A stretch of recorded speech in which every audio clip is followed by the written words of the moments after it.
আসসালামু আলাইকুম। দেখতেই পারতেছেন মুরগি নিয়েই পড়ছি, মুরগির বিসমিল্লাহ নিয়েই পড়ছি, রান্না করা হবে। তবে আপনাদেরকে দেখাবো না, কারণ আপনারা শিখা যেতেছেন। এই জন্য শিখা যাবেন, কারণ এই জন্য সরাসরি রান্না করে পাতিলে দেখাইতেছি। কিন্তু জিভে খবরদার, জিভে পানি আসা যাবে না। কিন্তু জিভে পানি নিয়ে আসেন না, কারণ আমাদের পেট পাতলা পায়খানা হয়ে যাবে, বুঝছেন না বিষয়টা? এই জন্য কিন্তু জিভে পানি নিয়ে আসবেন না, শুধু দেখবেন। হ্যাঁ, শুধু দেখবেন। এই তো এই যে আমরা হানসুপা বিষয়ে খাওয়ার জন্য পয়সা পড়বো। তরকারিটা দেখলেই তো সব সাথে মুখ মেরে নাই গো বাপরে। এখন আমরা সুরজ ভাই সহ মোল্লা সহ ভাত লই লইছি। এখন ওই তরকারি বলা, তরকারিটা দেখেন দেখেন, শুধু খালি জিব্বায় পানি আনেন না। হ্যাঁ? পানি আনলে জিব্বায় থেকে পানি পড়ে গেলে সমস্যা, খাওয়া মুশকিল।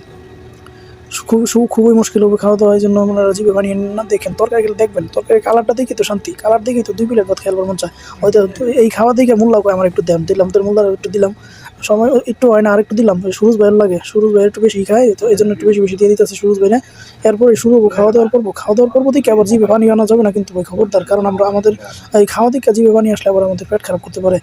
এই জন্য কিন্তু আপনাদেরকে এই আগের থেকে রিকোয়েস্ট করতেছি, জিভে পানি নেন না কখনো। হ্যাঁ।